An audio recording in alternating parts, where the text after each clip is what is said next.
Bon, j'ai entendu un bruit là. Tu n'as pas entendu un bruit? Non. Oh là là là là là là là là là. Nous sommes vraiment dans la merde.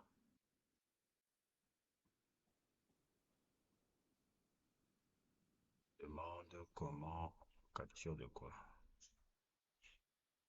Comment on va faire? Capture de fenêtre. Reincarnate for love. Ok.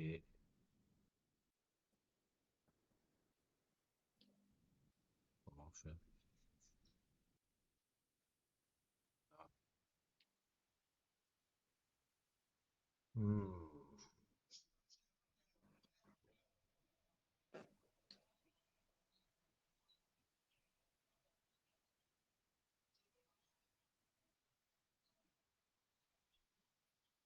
Squabble up.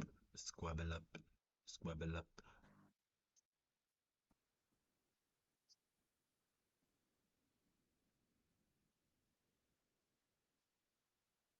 Je sais pas comment on va s'en sortir avec cette histoire, hein.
It's just like when they yellow mark us. Like you can have a certain type of caption, and they'll automatically yellow mark you, and then you have to send in a request. That shit is, Reincarnate but for love. it's just crazy. It's crazy. I did see the other day Squabble up. that some Squabble up. white movie, like Squabble up. 5 million Squabble up. followers, covered the academic situation, and I said that's cool. Le gars encore nous a Cover the causé situation, faux but bon, that mon frère.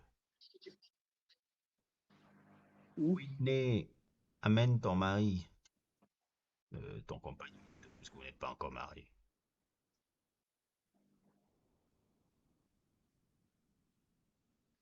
Kendrick, pourquoi tu te maries pas avec Whitney? Tu protèges ton argent. Ah, ben, je pose la question. Toi, t'es Instagram. Hein? Non, ça, toi, t'es Instigate. Je pas instigate, mais moi, je pose toujours les questions. Les fiancés depuis combien d'années avec la fille, là? Ils se connaissent depuis juste la nuit des temps et autres et tout. Il n'a pas marié, Et, et, c'est le et, désordre. et, et s'ils se sont mariés, mais on ne sait pas. C'est le désordre. Tu protèges tes 200 millions. Je comprends bien, hein. Moi, mais je ne peux pas faire confiance à une femme, hein. Je comprendrais parfaitement. C'est soit ça ou bien après qu'il est allé aux thérapies pour se libérer de son lust addiction. Peut-être qu'ils ont dit, il faut qu'on recommence à zéro. Recommencer, alors, c'est normal.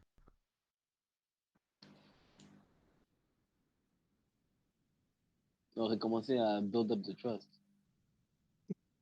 Ah bon, c'est le piège qu'il lui a donné, hein.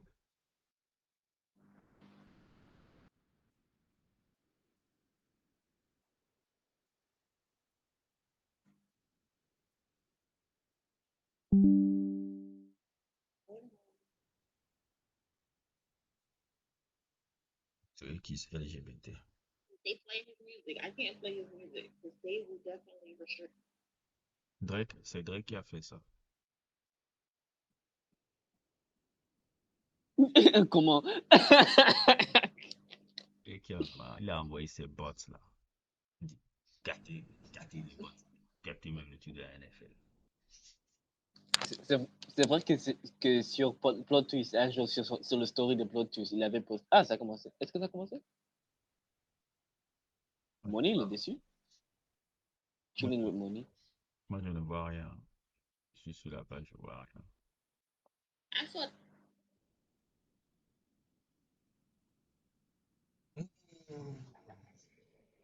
Le streaming, vraiment, c'est pas le. Il y a quel problème même?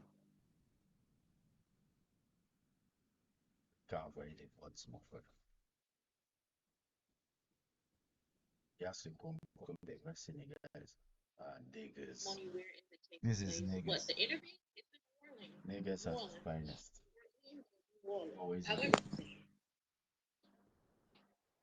it it looks like a lot of media people. The last Usher interview, there was children in the crowd, but I don't see any children in this crowd. This looks like a room full of media personalities. Everybody wants a soundbite from Kendrick. Everybody is anticipating a soundbite from Kendrick. DJ Hit Boy.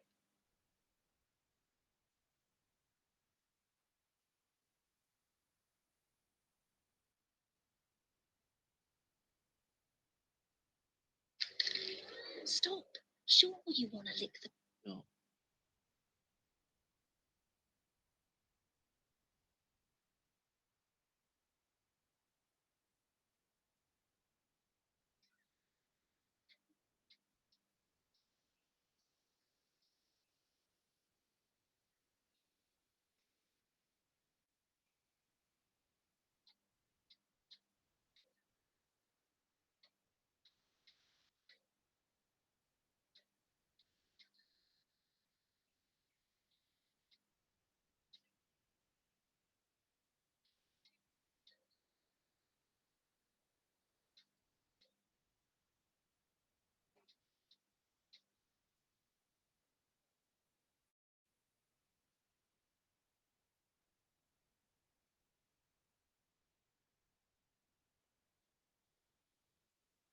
Twin, twin, twin.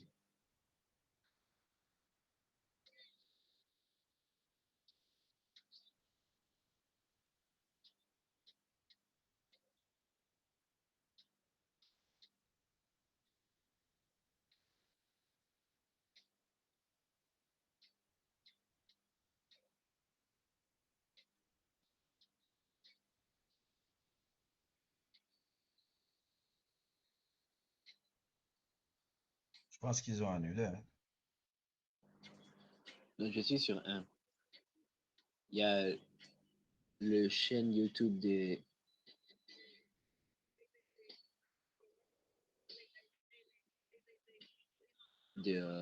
Chris Venegas. Bon, qu'est-ce qui se passe là-bas? Oui, je vais mettre le lien.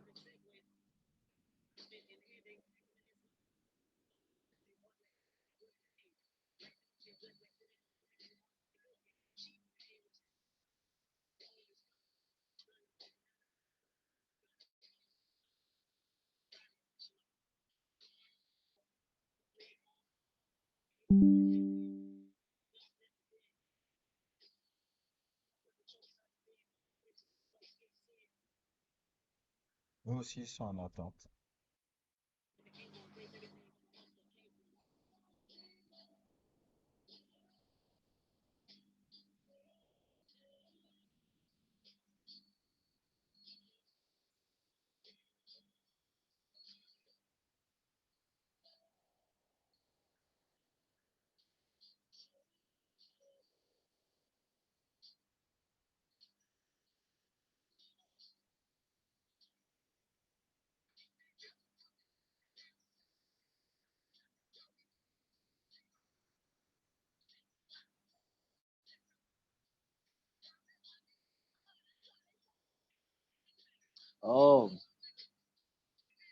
ça commence à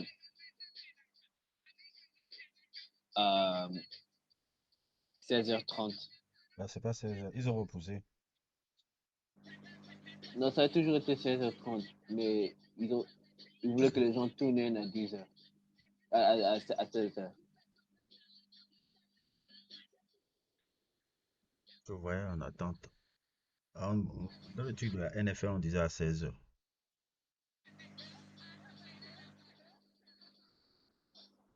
Où tu vois les 16h30 là? Sur Reddit. Hmm. C'est aussi, c'est aussi sur la chaîne Rock Nation. Wannabe Basquiat mange encore là-bas. Oh là là. Toi! Ah, mais chaque fois qu'on a réussi le mec là, ça m'énerve. C'est ton ennemi 6 et il ne sait même pas que tu existes. Yeah, yeah, I don't care. C'est pas que c'est mon ennemi, c'est ce qu'il représente que j'aime pas. Mm.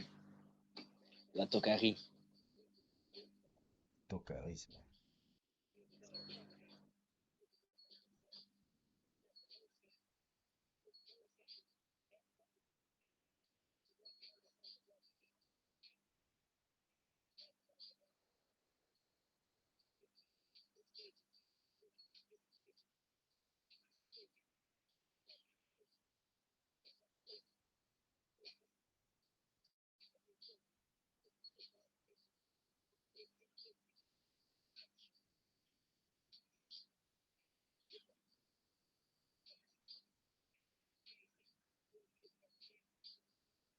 Ouais.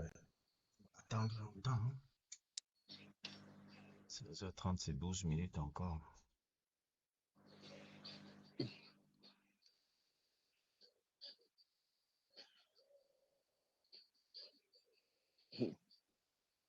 Regarde la salle. Grand in scope with Il n'y aura, il y aura sophisticated pas characters and il y aura pas storytelling. des questions It's all the difficiles. things. Hmm? Regarde la salle. Il y aura pas il y aura pas de questions difficiles ici. On va à la salle déjà. Regarde mon caméra. Difficile. Moi, c'est un peu le don que Dieu m'a donné.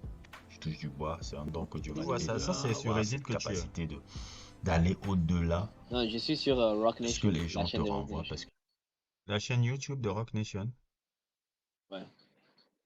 Ah putain, je m'en vais taper le truc de Wannabe Basquiat. Mon Dieu. Que j'ai la note, mon frère. Ça va aller. Avec, en plus, il y a la musique de Schoolboy Q qui passe encore.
Whacked out murals.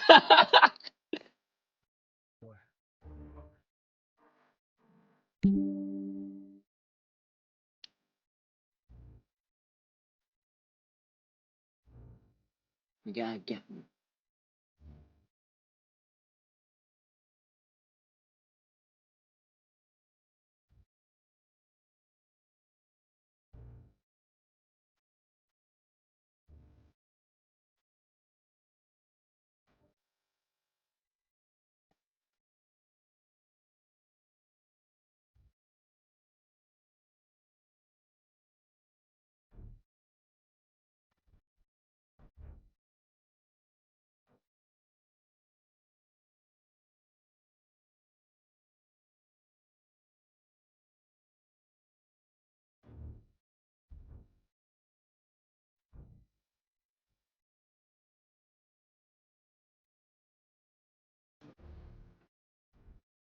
Randy McGee really need a bigger in a church deck. You're sweet love. Fuck apology. Don't want to see y'all geek good. You just need it. Maybe we can say it's fair.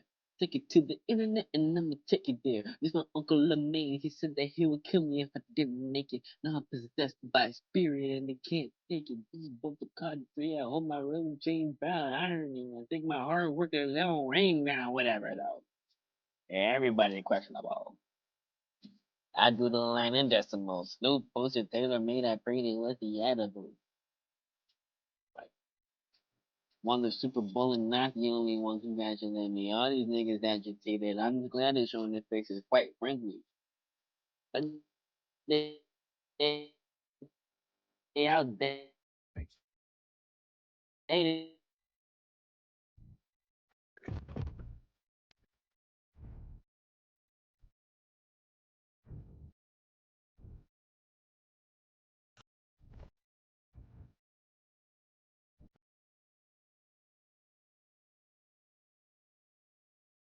that rap battle in specific. Put that on my kids' children. We gonna see the future first. They like that big tripping. I'm just not.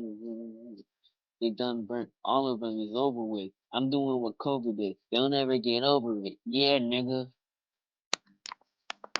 Know you a guy even when they say you ain't. Yeah, nigga. Get your feelings out the way. Don't let nobody put no smut up on your name. Yeah, nigga. Head down and work like I do. But understand, everybody ain't gonna like you. Yeah, nigga. If it says love, you can lie to. Couple rules of the dangerous here to guide you. Niggas from my city couldn't entertain you for pumps and bank transactions with legal Bitcoin. I never pieced it up. That shit don't fit well with me. Before I take the truth, I take him to hell with me. If that money got in the hands of a crash dummy, could jeopardize my family and burden the ones who love me. Cause I decided not to pretend, I'll stay politically correct. I'ma do what I did. You understand what you hear? This shit's hilarious. There's a lot of opinions with no power to carry. And 2025 is still moving on some scary shit. This severance. Don't insult my intelligence. I'm not just for the television. My relatives. Let's settle it. Big lawyers. Since our panoramic choose a style, let me do it for you. Okay, fuck your hip hop. I watched the party just die. Niggas packing in about P. Diddy about all y'all is on trial. Antisocial when I stayed inside of my house. Everything tricky right now. You live in denial. Hey, fuck anybody empathetic to the other side, I vow. A bitch nigga look bitch nigga they exist with in their style. Exterminating right now. The truth about to get loud. No juice inside of my cup. I go roll up and knock a mile. I don't let no white comedian talk about no black women. That's law. I know propaganda work for them. The fuck whoever they're supposed to them. The niggas that cool, the niggas that being groomed. Slide on both of them. You every captain punch you needed to put water in it. Sort of about the law. You running the least you can argue and then niggas be a star. You hard with it. Yeah, they heroes of it. Ain't no legend despite legends.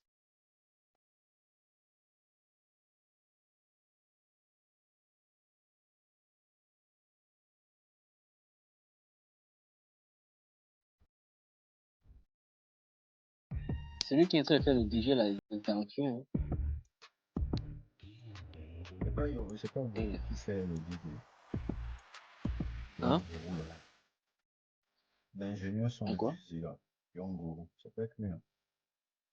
Ah. Tu connais son style. Bon, je sais que c'est aussi le gars qui est un peu prime, qui dit en kilomètre et puis prenait des baskets. Mais ce sont les sons les plus impossibles. Oh, 1,000, 2,000, 4. Black no Attends, house. ouais, si. Parce qu'il est on le voit. Yo, let's go. Hey now, say now. Hey now, say now. Hey now, say now. Hey now, say now. Hey now, say now. I just played on the back street. I was stuck for the win, for the win. Sing. Ah, les sons les plus forts aussi. Voilà. Hey now, say now. Hey now, say now. Fort et Hey now, say now. I just laid on the back seat, maybe on the Palm John everyday taxis. And what the fuck you wearing, bro? Is tacky. Niggas in the deathbed trying to latch me. Oh my god, I just really see niggas reading out P when their resumes boo. This I can talk to you. It's a Ben Frank murderer. Mister, I ain't heard of you. Services. Dude, it's a smell of nervousness. Hey now, say now, let me pop my shit. I'ma run my shit. I'ma run my bitch. With the bird, it's a plane, it's all blue strips. No, this is all blue strips, nigga. What? Hey now, say now. Hey now, say now. Hey now, say now. I'm way too important. I'm way too important. I'm way too important. And the spaceships are rolling springs. Ah, ils vont changer le son avant le verset des Dolly Six. Ils sont sales. Non, ça c'est sale.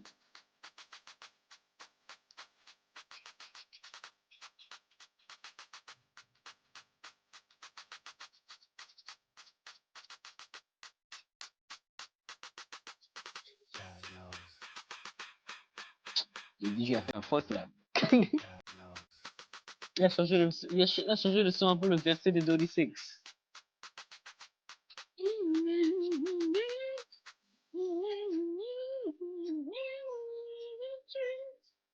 You nigga couldn't find me in the fight state.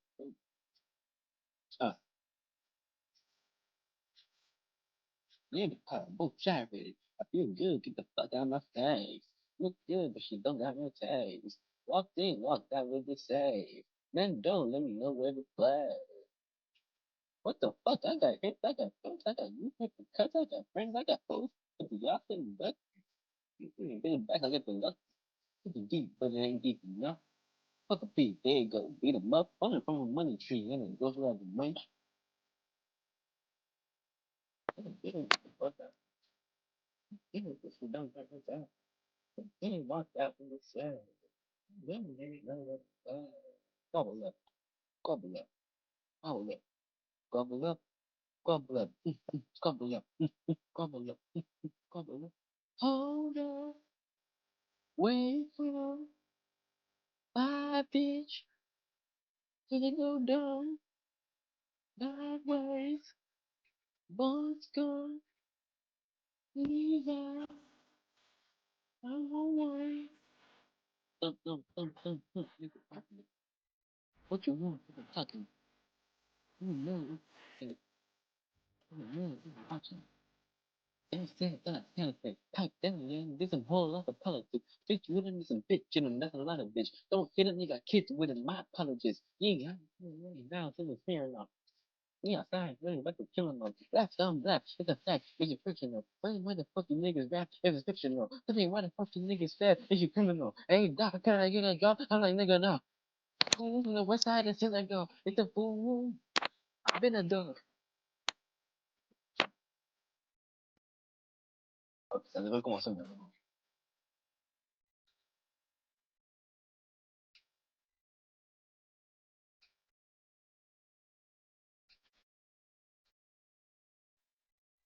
Voilà.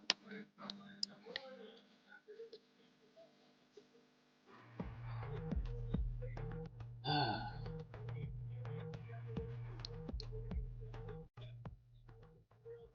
Good morning, good morning, good morning, good afternoon, good evening, wherever you're watching from. Shout to this packed house, make some noise, please. I'm Ebro, and together with my Apple Music Radio family, Nadeska, Alexis, we're thrilled to welcome you all to the Apple Music Super Bowl 59 halftime show press conference. We are streaming live globally and on Apple Music, so go check that out. We're excited to be joining the NFL and Rock Nation to bring the Apple Music Super Bowl halftime show to life with a monumental performance by none other than the great Kendrick Lamar. So in a few moments, we'll be chatting with him, but first things first, let's get into the pregame. Nadeska, over to you. I'm honored to introduce the American Sign Language performers appearing at this year's Super Bowl. Performing Lift Every Voice and Sing, we have Otis Jones IV. Performing America the Beautiful and the Star Spangled Banner is Stephanie Nagaris. Performing the ASL version of the Apple Music Super Bowl halftime show is Matt Maxey and ASL interpreter Dylan Guile. Please welcome our official American Sign Language performers.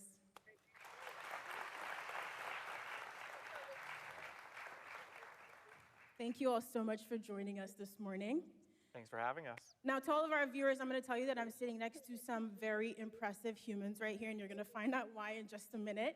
So we're going to start with Matt, who founded an organization called Definitely Dope. Matt, I've never founded anything in my life, so I already find that pretty intimidating. I Can you found tell you. us a little bit about your org? So Definitely Dope was an organization I started to try to bring culture together. I grew up not knowing sign language and not really seeing role models that looked like myself.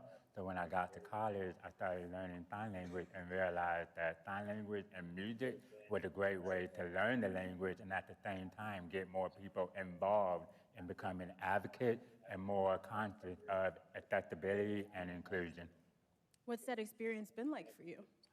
It's been incredible. I think everything kind of skyrocketed when we went on tour with Chance the Rapper, becoming the first ever deaf interpreter to be picked by an artist to join them on tour. Since then, it's just trying to advocate and showcase as much as possible the talent of the deaf culture and community and help people become more intrigued by sign language. So now you see ASL is the third fastest growing language in the country, and just watching it happen compared to no caption, no sign language. When I was growing up, it's beautiful to see the change. That's pretty incredible, and touring with Chance the Rapper sounds like a lot of fun. It's very cool that Matt actually specializes in signing ASL for hip-hops. I'm really curious now how you feel going on to sign for the first halftime show to ever be headlined by a solo hip-hop artist, which of course is Kendrick Lamar. I think it's incredible. I mean, when I first started learning sign language and started going viral on YouTube, the first song I did was Please Don't Kill My Vibe. And that was a while back, and it was just, hey, that's my vibe, let's go. But ever since then, it's just become a full circle moment. I just kept going. Many times I wanted to quit, give up, but like people didn't understand the beauty and importance of sign language and entertainment. So now to be here at the Super Bowl with two other talented performers and the people that helped make it happen, it's incredible to see the change and progress and still be alive to see it happening. I'm so glad that you didn't give in and give up in those difficult moments. It's so nice to have you here. And now, Otis. So, Otis, you have a massive following on TikTok, and you don't use the platform just for entertainment. You actually teach classes on there. Can you tell us a little bit about those classes? Absolutely. So I do teach on my platform. And the reason why I teach is because I grew up in Georgia, not really in the heart of a deaf community. And so I faced a lot of oppression as a deaf individual, as a black individual, without even realizing it. And so now when I look at myself, I'm thinking about other kids, other young black deaf kids who are out there. And so I'm using my platform to try to make some change in the world, to try to make things better. I want to educate people about language deprivation, which is something that I myself have had to gone through. And so I want to educate people about the importance of American Sign Language and making sure that they have that in their lives. You see what I mean? I told you all these were some very impressive humans. And Otis, you've performed at multiple festivals like Bonnaroo and Rolling Loud, and I'm curious, where does performing at the Super Bowl halftime show rank in terms of cool musical experiences for you? Okay, no lie, I can't compare this to Bonnaroo and Rolling Loud. I mean, the Super Bowl is at the top. It has to be at the top. But it's not just because it's the Super Bowl, but I think more importantly, being here, being in New Orleans specifically, this is where my family is from. My parents and grandparents come from New Orleans, so this is a home.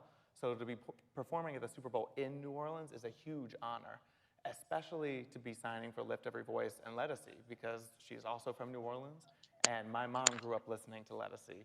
So again, it's really a huge honor, and I can't wait to be signing Lift Every Voice on Sunday. Oh, I didn't know your family was also from here. That's really beautiful. Did you tell all your TikTok fans to tune in?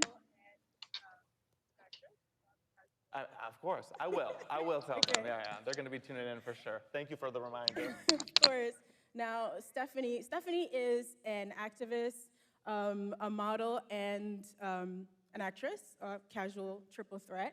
You've been on numerous TV shows, so you're not new to being in front of the camera, but I'm wondering if you could tell us what's the difference for you being on a TV production set versus doing a live show like the Super Bowl halftime show? I mean, they're completely different because on a TV show, really, I feel like a very spoiled actress because if I mess up, I can just do another take. As soon as the director calls cut, I get another opportunity to do it. And so you can do it as many times as you want to make sure you get that perfect take. But for a live event like the Super Bowl, I mean, you get one shot. That's it. So that's huge for us performers. But it's really thrilling. It's exciting for us, and it's exciting for our community. We're just going to go out there and do our best. Yeah, you are. You seem to me like a one-take kind of girl. You got this. C'est la première fois que je vois un truc. Now, Stephanie is also a founder, so she does have a company called Pepita Productions. Can you tell us a little bit about your company? Yeah, absolutely. So just for some context, Pepita is a small pumpkin seed. They're hard to crack, they're hard to break. And I think that's a good metaphor for our community. Of course, our community is small, but we have been through a lot. I mean, if you've just listened to us, we've had to work pretty hard and break down some barriers to get where we are. The world is not designed for us, and so we've had to work hard to break through and make it. My family is from Puerto Rico, so I identify as Latina, and I didn't really grow up seeing a lot of deaf Latina role models on the screen. And so growing up, I kind of decided, well, I had to create a future that I didn't know existed. And I think that's why I started Pepita Productions, to empower others and give deaf Latina children a role model, and Latino, and Latinx. And I think it's also important for parents that have deaf and hard of hearing children. It doesn't matter if they choose spoken English or American Sign Language. They are in the deaf community. All are welcome in our culture, and it's just important that they connect to their kids. So I wanted to give parents a safe space to be able to find their way into the community and the industry. And I also wanted to serve as a role model. I think it's really important to see more diversity in the entertainment industry. And I've been in the industry now. I can say that it's lonely, sometimes it's isolating, and the work is very difficult. And so I can't even imagine what it was like for those who came before me, but I'm trying to set up a better future for those who come after me. So that way we can make it an easier entry point for them. I think it's so impressive how much you've all given back to your communities. And so, Stephanie, I'm sure all of the actors that you work with are going to be, well, how do you think they're going to feel watching you perform these iconic songs at halftime? I hope that they will feel like, oh, I'm not alone. There you are. You've opened a door for me already. Now I just have to walk through it. And of course, please, anybody out there, get in touch with me. I'm happy to help you on this journey. And I want them to feel that they can do anything. Whatever they want to be, they can do it. I think all of my life, I heard, you can't. Oh, I'm sorry. I don't think there's really a future for you. And look at me now. Look at where I am. And so I just want the message to be that anything is possible. You know, sometimes we live in a world that's not so nice to us. And we have to become a little bit more hardened and be able to claim space. And to this day, people still can't believe that I'm a mother. They're like, you're pregnant? I'm like, yes, it's my second child. They're like, it's your second child, but you're deaf. Like, Still, to this day, it's 2025. Yeah, it's really ridiculous. So, Listen, I'm glad that you've continued to push forward and all three of you have built something so beautiful. I'm going to be tuned in on Sunday and rooting for all three of you, Matt, Stephanie, Otis, and Dylan. Thank you so much for your time. thank you. This right here is young Dylan from Nickelodeon. What's going on, bro? How are you, man? All right. And he's a big music fan. And he'll have a couple of questions for all of our music artists here today. Kendrick Lamar, you get to talk to. You excited? Yes, sir, you already know. You ready? Yes, sir. Okay.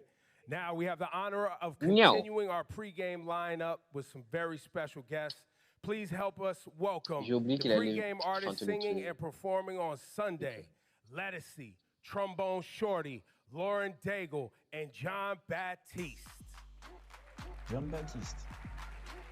Il va chanter le Oh Say Can You See. Wow, les gens sont tellement excités de voir John Baptiste là. Wow. On parle de quelqu'un qui a 5 Grammy. Et les mecs, mon frère. il a les dreads de Killmonger. Sophistiqué, techniquement. Mais les gars sont vraiment excités. Hein. Ouais. Quoi, qu'est-ce qui te fait? Tu vas voir. Oh, go down. Qu'est-ce qu'il y a? J'ai rien vu. Elle a pas vu que Jean-Baptiste voulait lui checker.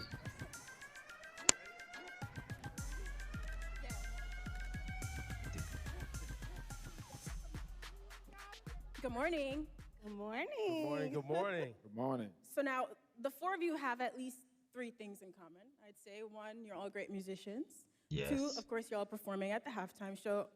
And three, you're all from Louisiana. Like, does that already breed some sort of Je n'aime pas camaraderie, ses a bit cheveux, of comfort, knowing that le you're gars all là qui parle en premier. from this beautiful state? Absolutely. It's all family, community effort, and that's what we do here in New Orleans, and it's a great thing to represent the city. That's beautiful. So now the sweet spot, obviously, when you get out there Sunday, is you want to respect the original, but you want to add your own flair, right? So Lettucey, we'll start with you. What are some of the plans, some of the insights you can give us? Because I know you have some vocal acrobatics that you love to give us. I'm just going to be myself. And I love the arrangement that Adam Blackstone put together for me. Wonderful. He just won a Grammy, too. It's crazy. But I'm excited. I'm going to represent Nola Bay, New Orleans and Oakland, too. And Trombone Shorty, what about your rendition? What do you got planned? I think me and Lauren, we put together a very New Orleans brass band street feel to it, and it merges some rhythms of Lafayette, where she's from, and we just capture in that moment. So I think it's going to be something that you can tap your feet to, but still respectable to the original. You'll be able to definitely understand what we're doing. I'm looking forward to that. What about you, Lauren? When I got the call, I was freaking out, okay? I was so excited. But the part that got me on my feet was when he sent the rough draft, if you will, of what we were going to be doing. And, when you plan it out, you think, oh, okay, maybe it'll be a ballad or whatever just because of how that song is originally. No. He said, no, we're going to put a little spin on this. And it feels so good. It feels so alive. It's very true to the representation that we're allowed to have in this city. It's beautiful. I love the musicianship that comes out of this city, and to be able to represent that means the world. So I gotta, hats off to you, because you came up with an incredible arrangement. Yeah. And John? Listen, this guy's hard to contain. So what you doing on Sunday, man? Well, I think that music can really communicate deep, profound truth. And I believe that this country and our songs and our iconography, our messaging, our ideals, all the complexity of all of it, has a real important place as we negotiate and continue to redefine it. And I think when you listen to music, it's an amazing capturing of that because it's constantly evolving while it also is remaining the same. So that's why I love creating music because you can take from the past, bring it into the present, and forecast the future. And that's what I do every single time. I try at least. Wow, that's very well said. You And guys can clap for that. You know what I mean? You guys can clap for these people. Don't be afraid. you know, it's like speaking of history and looking to the future. So Lettucey is going to be performing "Lift Every Voice and Sing." And Lady just C, a little putain, je l'ai pas history fun écouté depuis fact. You des seem like a années. lady who would Depuis enjoy l'album de some 2009, là. history. This song was performed publicly for the first time all the way back in Lady C, elle a un 1900. Grammy, non, je So now pense. we're looking at C'est des super 125 years musiciens, Lady later. C, John You're Baptiste, performing c'est this bien ça. song not only in your hometown of New Orleans, but also simultaneously on a global stage. What does it mean to you to be able to perform this anthem on the stage? 125 years of legacy, American history, culture. Every person here, this song, I'm overwhelmed. I'm honored. I feel like I'm in alignment with greatness to stand in Pas this depuis moment parce qu'il and a mis sing quand that même beaucoup song. So, d'afro-américains dans les yeah, délires that's là. all I can say about it. I'm honored. That's Oui, I just start depuis. crying. I know, I see Non, it, I mais see là, it. tu vois, les gars que je vois là, Listen, the Black Lady National C, je Anthem sais pas is, si tu la connais, you mais know, Lady it's a C qui powerful va song. performer au Super Bowl, c'est And chaud, we're ouais. honored to have you because I C'est know you c'est personally and I une know what artiste you're capable of and I know what you're going to acclamée que channel je up kiffe there and depuis 2009, we're tu all vois going un to peu. feel it. So thank you very much. Can I ask how you, a question for anyone, how Ça, you c'est contain yourself? musicienne, hein. Because some of these songs are so emotional, and when you're there performing C'est and pas you're in the sexy moment, your red. heart's really in it. Do you ever get to that point where you feel a little choked up and you have to somehow dial it back and stay focused? Well, I think I'm choked up the whole time, even the phone call. You know what I mean? It starts there. Can you come and sing? But I'm used to this in my career, just like Mahalia and Marian Anderson, standing in moments, representing the past and the future and the current state of the world. I'm used to that pressure. So I just remember who I'm doing it for. I remember my ancestors. I remember everyone waiting for this moment to feel hopeful and to feel represented. So yeah, I do get choked up. I'm choked up the whole time, but I have a job to do. That's what I think about. Now, John, you performed one of the most popular renditions of the Star Spangled Banner in the last 5 years. So what's your inspiration this time? I'm thinking about my grandfather who just passed. My brother Troy, we played at his funeral. Try not to get choked up here. But he was, you know, anything great about me, he was one of the blueprints of that. And he was Sûrement 18 John years Baptiste old lui a and serré was the la main à first wave Kendrick to derrière une backstage. integrate the Il Navy dit, I really love the people, to but serve this country. And I think about a lot that of song, All Right, is your people greatest in work. my life who have represented what I believe this song is about and should be about at its highest aspirational level. So when I channel that, it makes it feel like it's me, but it's way bigger than me. So I'm just a vessel for that energy in the world to continue. And if that can happen, I might get choked up. I might, but it's bigger than anything because the energy transcends. Even if you know you get a little bit of a mist, you know. But I think when we're in the moment, when you're channeling, it's almost beyond emotion. It's a spiritual channel that happens, and you're not present. You're watching. So that's really the goal always for me. That's a great goal. That's incredible. And, you know, Lauren and Trombone Shorty, you touched on it a bit earlier, but you both come from pretty different musical backgrounds. And in true New Orleans style, you are going to blend those genres for a beautiful rendition. And so we'd love to hear just a little bit more about what it was like sitting down together and blending those styles. It was a lot of fun.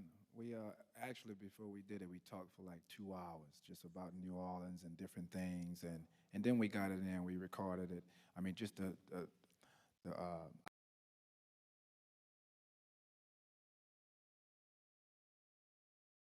idea of it, but blending our styles together, the common ground there is Louisiana, and there's rhythms that we both share from Lafayette and New Orleans that fits well with what we do, from the brass band style of music to the Zydeco music, Cajun music that she grew up listening to. And we just try to put that together almost like in a pot of gumbo. We just put everything in there and it all works out and sounds okay to me. You know, when I was a little girl, my grandfather would put me on his feet and say, "You got to know how to dance. To live in Louisiana, you got to know how to dance." And when I hear the rendition that we're going to sing, it really does remind me of those moments of dancing in the kitchen. And growing up, I grew up on Cajun Zydeco music, but I would come to New Orleans to fill my soul with the brass bands. I mean, I remember sitting on street corners and just my jaw being dropped to the floor. And, you know, there's so many incredible musicians in this city that are profound. Like, they could go into any studio in any part of the country, the most incredible studios and the mom and pop studios, you know, and blow people out of the water. And to be able to be a part of that synergy and that current that's flowing through here, I think the common thread that we kind of touched on earlier is family. Like, really, Troy, we did a music video, gosh, was that like 2 years ago or something when you came over? And at the end, he wrapped his arm around my shoulder and he said, "You have a brother in me now. You have a brother in me." And that meant so much. And to be able to represent that thing, that connection, I guess, you know, it's more than just us. It's how the whole city functions, whether it's music or food or culture, you know. It's how the whole city, we look after each other. And I think that's the most beautiful part to be able to represent. And you'll hear it in the sound. Question for all of you guys. You know, when you prepare for performance, now you're tapping into your spirit, you're tapping into your community, you're tapping into culture, but it helps you gain a greater perspective and a connection, not only to yourself, but did you guys gain a greater connection to these songs in any way? We'll start with you, John. I'm always trying to get a greater understanding of what is it that a song actually is. What is a song? And what are we doing with these energies that we create when we sing a lyric or a melody? And what's inside of a melody? When you hear a melody, why does it make you feel this way? Why has it lasted for so long? How can we think of melodies as building blocks for other melodies or other rhythms or other inspiration, you know? So when I'm thinking about one song, I'm thinking about all of them. And that's been my practice with music is how do you make everything holistic, like life? We're living. We're here. And in approaching this song, I'm thinking more about my life and how my life can be something that honors the country and also honors the lives of everybody who's watching in the different ways, the universality of our shared humanity. So I don't think about music when I'm approaching music. I would reframe the thought of that. I think about life. And yeah. And let us see, for you, any greater, deeper understanding as you prepared for this performance, or any performance for that matter? I'm always thinking, like John, life as well, but also the moment. I think of what is the moment, what is the goal of the moment? Because I'm usually called upon for a moment, you know? And so I have to think of all those things: ancestral, spiritual, the people, how to please the people. And then I let all that go and think, it's bigger than you. God, help me execute what is the story. And then that's it for me. Yeah, I'm just being honest. That's what I do. Beautiful, it's beautiful. In these major moments and milestones you guys have accomplished in your career, where does this one rank? Lauren, we'll start with you. Oh my gosh. Yeah, this would be the milestone, I would say.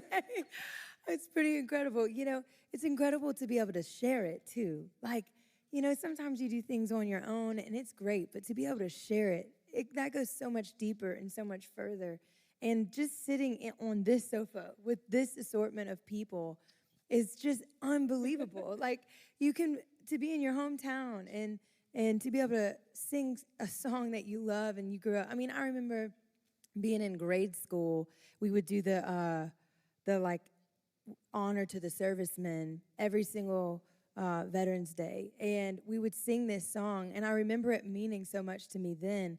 I had no idea that 20 years later, 25 years later, let's be honest, I'd be singing it, you know, with friends. And that means so much to me, really does. You know, there's so much preparation and clearly a lot of philosophical life thought that goes into preparing these performances. And let us see, as you say, then it leads up to this one climactic moment. So when you get out there in the minutes and the seconds before it's time to perform, what's going on in your mind? Is that when you clear everything out? Like, how do you actually get ready to get on the microphone? Ooh, that's a lot of things. I just keep thinking of this little girl from Holly Grove, riding her bike, singing with her family, singing, moving to Oakland, then going around the world on bigger stages, and then coming back here, full circle, back home, back home, wanting to show that I am from here too, and to be given that moment. I'm thinking of all that. And then I'm gonna take a breath, and I'm gonna sing the mess out of this song. So that's what I'm thinking about. That's why it's emotional. My grandparents, my family, my cousins, my new family that Troy knows, I call you every time. It's just, I think of family and community. And then I'm thinking, tell the story. That's it. You know, someone once told me, they said, I was actually doing an Apple Music interview, Kelly, she said, the space between what comes off of your lips and the way it lands on someone's ear, that's God's space. Wow. And when you feel that, when you know this is gonna come off of my lips, and I'm just gonna hope and pray that whatever is translated in that thin veil of time lands on people's ears, that actually elicits some sort of transformation. I think that's, you know, when you talk about it, I'm like, that's the airspace you're working in, girl. Yeah, that's it. Yeah. You guys ready? You guys ready for Sunday? Make some noise. Oh, come on. Thank y'all. Now, we actually do have some questions for you all as well from our kid reporters. Are you ready? All right, let's get to our first question. So our first question is from Hayes Adler. Hi, Hayes. Hello. My name is Hayes Adler. What advice do you have for kids trying to reach their goals? I think the advice I would say is to make sure whatever it is you're doing that is passionate, that is pure passion behind it, and that should be your passport to see whatever you want to see. You know, don't go for fame or money. Just really love what you do. Practice very hard and just let the passion drive you. Next, thank you, Hayes. Thank you so much. Next, we have Alvin Williams with a question. Hey, Alvin, how you doing? Hey, I'm Alvin Williams. I'm a little with Big Brothers and Big Sisters New Orleans. Yeah. What is one piece of evidence a mentor has shared with you that has stuck with you and you now share with those who you mentor? You belong. You're worthy. Just study and do your work. Yeah. Thank you, Alvin. And we have one more question from Young Dylan. Hello, my name is Young Dylan with Nickelodeon. It's very nice to meet you guys. And Nickelodeon wants to know, if you could slime your biggest inspiration, who would it be and why? And this is for all of you.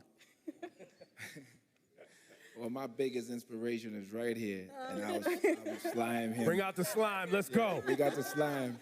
I mean, we grew up doing all type of crazy things like that to each other, so it'd be a big payback to him. Yeah, I slime Troy right back, huh? Listen. Ooh, we got some stories. Yeah, in love, the slime. Oh, me? I don't know. I've never heard a question like that. The people I would want to slime, they'd really not be happy about being slimed. Let us see gets a pass on this one. Okay, sorry.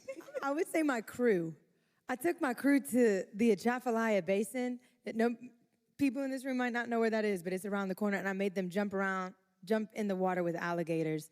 So I feel like it would be on the same level as being slimed. So I'll do it part 2 with my crew.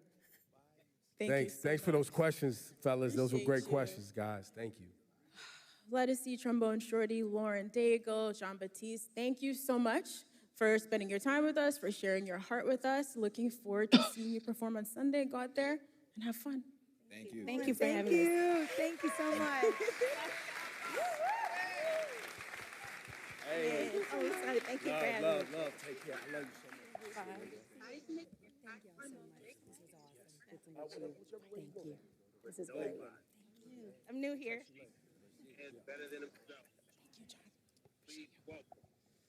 The show rolls on. We can talk about his world-shifting pen, his Pulitzer Prize-winning album, his 22 Grammys, or his seismic impact on music spanning more than a decade. But nobody can speak for the man better than himself. Please welcome Kendrick Lamar. Well, y'all gotta make some more noise than that.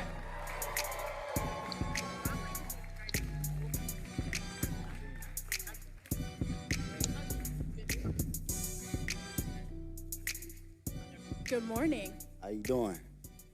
You know, Kendrick, it's a little bit surreal to actually see you in the flesh because you've always made it a point of just letting the music speak for yourself, which is something I really respect. But the spotlight has been shining so bright the past few months. I've just been wondering how you've been processing behind the scenes, how you've been feeling about everything happening, all the success. It's just really just I want to look at it like it's just a continuum of who I am, really. I've always stayed to myself. I've always been in my own bubble, whether it's with the fam or whether it's training.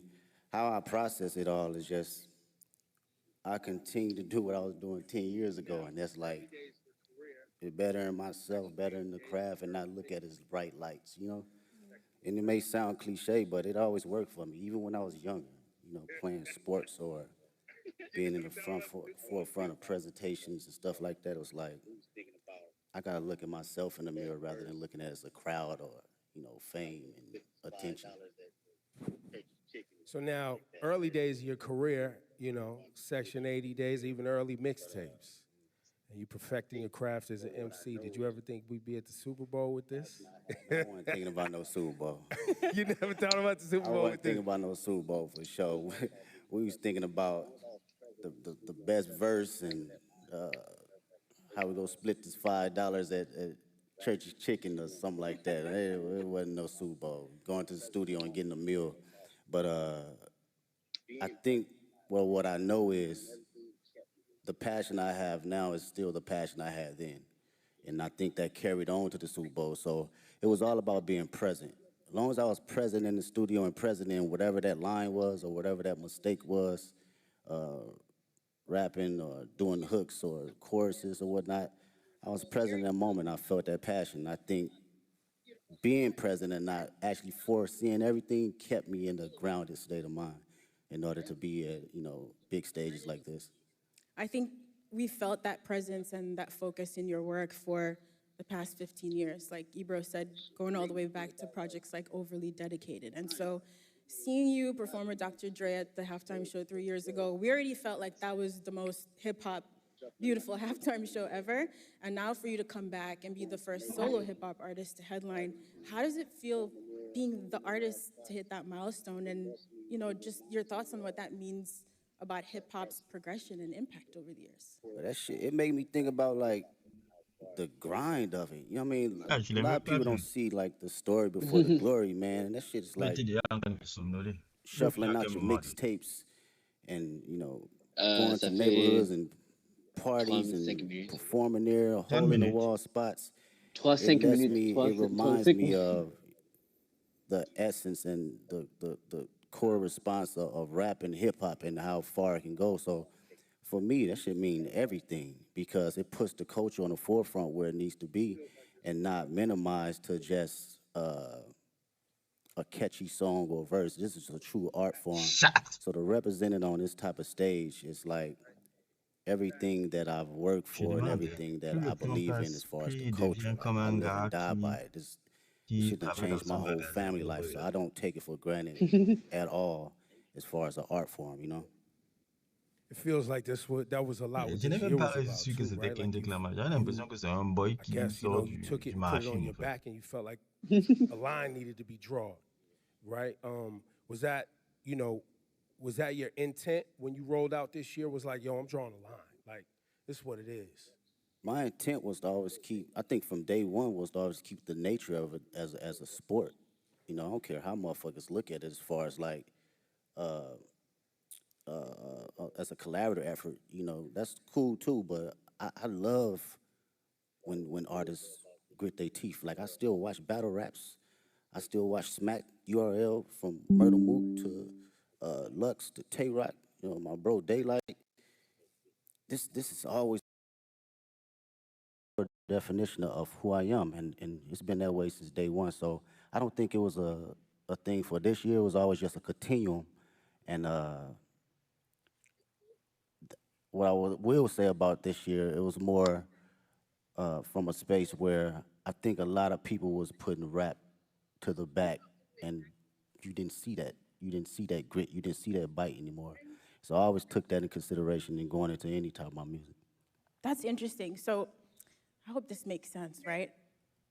We've been following your journey for about 15 years, and you have been so consistent in the messaging and the focus, like you said, and you've always moved with integrity. So in a lot of ways, I feel like we thought we knew exactly who you were as an artist in a positive way.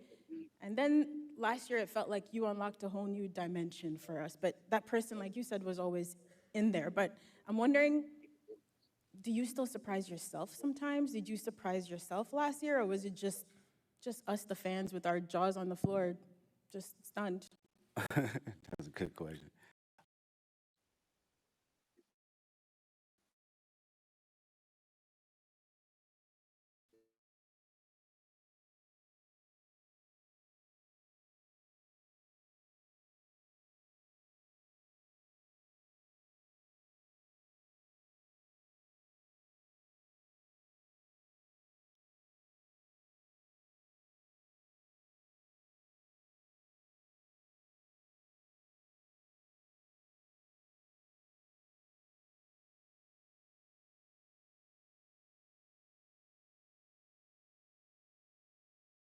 Uh, Surprise myself.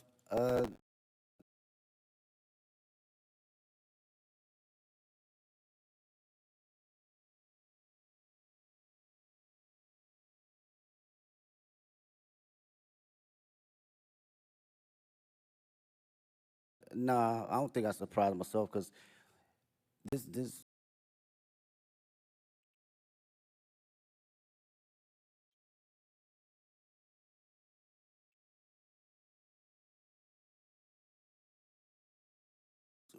for me and for my partners that's been around me since 2005, 2006, like my brothers, they know my personality. They know my capabilities,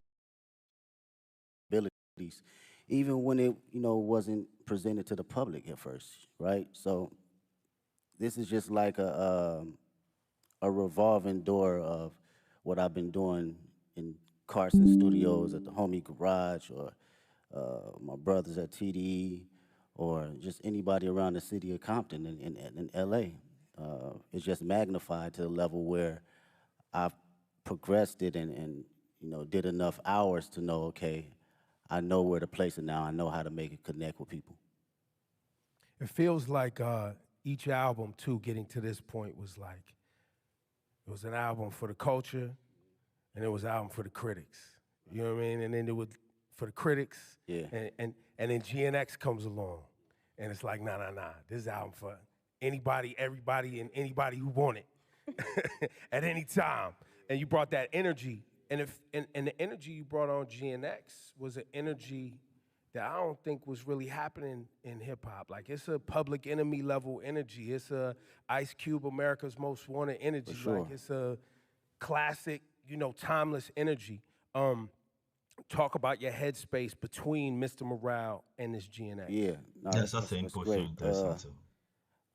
Go back even further, man. Speaking on that energy, like it's my cousins was like DJ Quick, and Dre, these folks that my people was playing. So I always had that DNA. And you heard that DNA a little bit on Good Kid, Mad City, but I wanted to tell my story first, right? And fast forward to GNX, I felt it was just a perfect time because not only the energy was lost, but it was an energy that was bubbling inside of me as well. I wanted to go back to the forefront of just the bite and just the grit of rap, just all raps and hard-ass beats. And that's like the basics for me. I thought about, damn, what I used to like when I was a kid. Hard raps, good beats, that's smacking, right? And it was a great transition from Mr. Morale because that was my most intimate. I wanted to go inside of my own psyche and my own personal withdrawals and see how it connects with the public and who can relate. So during this time around, I think it was necessary of coming out of that cocoon and feeling like, okay, I arrived now. I can spread my wings and show every state of who I am as far as Kendrick Lamar. And you really did spread your wings. I mean, you just came off a huge Grammy wins. You walked away with 5 awards, and you won Not Like Us won for Song and Record of the Year, which in itself is remarkable. But I think for people who love and respect hip hop and the roots of this culture, the competitive spirit of it, it has been a little bit mind-bending that you created this massive cultural award-winning anthem out of a battle rap song. And how is that something, after you got off that Grammy stage, you got home in some quiet time, what was going through your head? I was just thinking about the culture, really. It's always that for me first. I'm not even bullshitting with you. It's like, when people talk about rap, man, the conversations I hear, they think it's just rap and it's not an actual art form. So when you put records like that at the forefront, it reminds people that this is more than just something that came 50 years ago. They forget that it's even been here 50 years, right? And like kind of like belittle it. So I love to see that it gets that type of recognition for just straight raps, from awards to the billboards, all that, because this is truly just as big as an art form and a genre as any other genre. So that's what I think about. And I feel accomplished being able to do that. Whether somebody else come behind me and do it again and quadruple it, I love to see it. If that was my purpose to do that, then that's exactly what it was for that particular moment. I think people often miss the significance of that Record and Song of the Year award, because that Song of the Year award is a songwriter's award. Like, it's not just the biggest song. It's like someone wrote a song. And you as a songwriter, when you see your name up there and it's written by Kendrick, and that's it. Yeah. That's powerful. And I think to what you're saying, I think there's a lot of people who have become fans of hip hop, and they you like the songs you hear and know, but you're not actually tapped into the work that it takes for you to generate the output, the art. Exactly, man. As a writer, and that's what I can appreciate the most. And knowing how much time I dedicated over the years in just trial and error, writing the most terrible shit to some of the greatest shit. We all do it, from writer's block to figuring out how to find inspiration from the most non-popular aspects around me. So it's like, knowing that trial and knowing what I put in as far as my thinking process and what it takes to get there, I do not look at it as a small like endeavor because it's a hit record. No, it's actually some writing in that shit.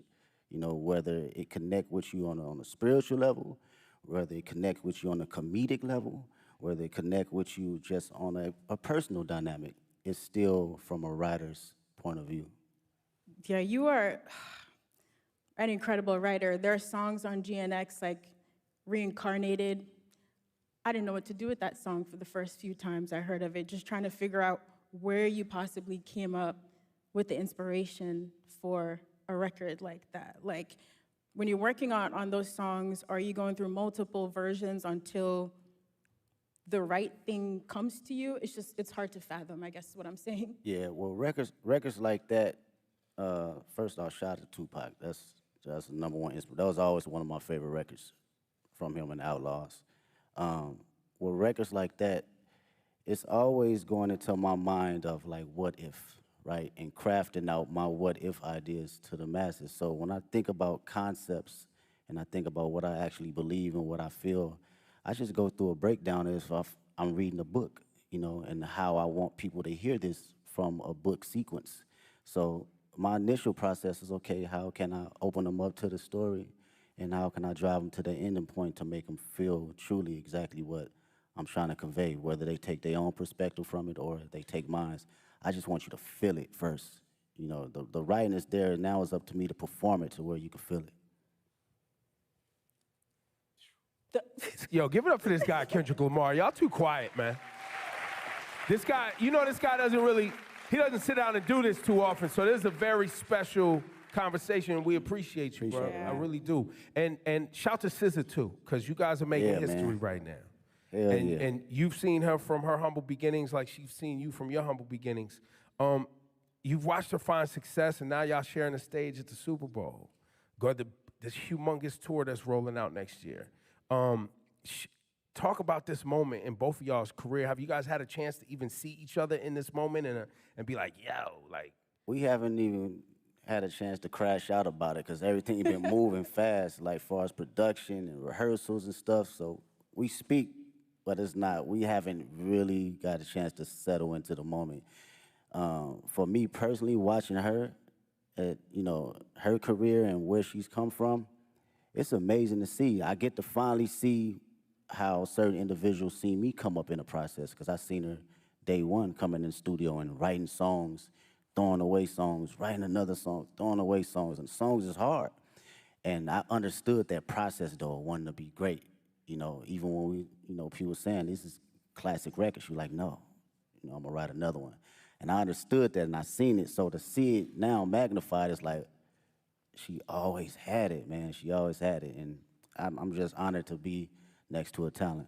Yeah, you've both worked really hard to be here in this moment, and on Heart Part 6 is really amazing to hear you detail that journey for old and new fans, coming up through the ranks at TDE and now launching your own agency, PG Lang. So performing at the Super Bowl halftime show is very much, us as fans getting to celebrate you and this beautiful musical legacy, but also now you're stepping out as an entrepreneur. What has it been like to build your own business and to also showcase some of that creativity from your agency on this platform? Oh man, I love the process.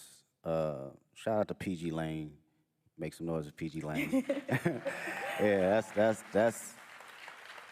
that's my team, man. It's 30 incredible individuals, 5 extraordinary executives that work day in, day out to make sure we are doing something that will long live the culture. From a music standpoint, from a creative standpoint, fashion, film, books, day in, day out of just being around like-minded individuals that have different perspectives outside of just music. So through that process, it was a challenge for me, but even more a process of me enjoying, different ideas and different backgrounds on how to look at things. I love it. I love it. Being on calls and, formulating business ideas and ventures outside of my usual norm, it challenges me. And I can't wait to see what happens next. I know it's going to happen next. Yeah. I think for the audience too, and anybody watching around the world, the PG Lang thing is you know, I think people see you as an artist and someone who makes music, but I don't know if you want to share it today, but the level of detail that you yourself, along with Dave and shout to the whole PG Lang team, but y'all as friends that came up together, you in the edits. Like what we're gonna see on Sunday is a PG Lang production. Yes, that's all PG Lane. That is us sitting day in, day out, from the edits, the production, the stage design, the music, the sound tech. It's everything across the board, and it takes a lot of work. It takes a lot of creative individuals. I can't sit here and say it's all me, because these are people that are just as passionate and want to see us win, but also want to put out something that lives a long, long time. And with with Dave's creative mind, it's just he's insane, man. That dude is like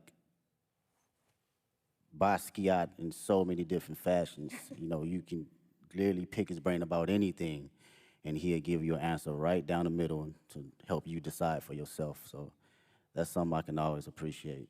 Yeah, I'd say with all of your powers combined, y'all are really diabolical. Like, when you roll out the videos, all the visuals for GNX, just the way you all move strategically together, it is inspiring beyond the music. You know, just thinking about how to approach life and art in a holistic way. And so when it came down to planning for this Super Bowl now, you know, you've teased on the album coming up to New Orleans with this LA energy. How did you guys approach the show and trying to figure out how to pay tribute to the classics in your catalog with this new music in like a 13-minute set list? Yeah, it's wild. Mr. Morale is like an hour and 30-minute tour, so it's like you gotta smack the shit down all the way to 13 minutes. It's kind of wild, and it's interesting because it lets you know kind of where you at and your perspective on how you think about catalog and the music. For me, I love being present. I love being present, man. It's my favorite. It's very hard for me to live in the past. It's very hard. I respect the past wholeheartedly, but being in the now and being just locked into how I feel and the energy I have now, that's the LA energy for me. That's something that I want to carry over to New Orleans and for the world to see. This is me, this is Kendrick Lamar, 37 years old, and I still feel like I'm elevating. I'm still on the journey though, you know? And I want that energy to, you know, ooze out into the televisions and to the people that's in that building. Well, and on that, you know, the connection between black culture and New Orleans and how important and shaping our ancestors were in this town, music, jazz, all that. You always put our culture and black culture at the forefront of your brand, your music. Same thing in LA. A lot of our family members moved out to California from the South for new opportunities. Man, so what? there's a big connection between LA and the South. So when you say you walked in to New Orleans with that LA etiquette and all of that, I don't know if people really grasp that, but you got to be feeling that energy. That's a bar. Like when you are out ready on Sunday to do your thing. That's a bar. It's crazy, bro. Out of all my friends, LA, us growing up, all our grandparents either from Louisiana, Texas, Chicago, like, period. So our dialect and how we talk, it gauges from like the South and like the Bay Area. So like going to the store, we say finna. I'm finna go to the store. Like that's some South shit, you know what I'm saying? That's not no LA, right? So that energy right there, and you know, making that correlation, it means a lot to me for people to understand that. And the culture and just being black, I can't help that, man. It's just not something that I think about or even try to like go. I'm black. Shit, it's just go. It's in you. It's not on you. Yeah, it's gonna come out every time. I can't sugarcoat it. You know, I can't downplay it. I'm at a point in my life I can't necessarily fake the funk for nothing. And I've always had an essence of that, but you know, you have kids and shit. That shit's like, I have to be who I am authentically, and if you know the world can't accept that, then so be it. But who rocking with it, I'm gonna put it all the way out there. You know, whether it's in private or whether it's on the main stage. Yeah, I don't think a lot of people and a lot of artists stand in themselves as authentically as you have. And I think one of the questions we've all been wrestling with over the past few months, watching you and the way you've moved, is really what is the role of an artist? And I think lots of people have very different definitions, but young Kendrick, again, back to overly dedicated and Section 80 mixtape Kendrick, and GNX Kendrick, Super Bowl, Grammys Kendrick, has your idea of what the role of an artist is, you as an artist, has that ever changed? Um, I don't think I knew exactly what my role was early on. I had maybe clues of it, but now today I can truly say it's to express myself and express things that people can necessarily say on the daily and for them to actually relate to.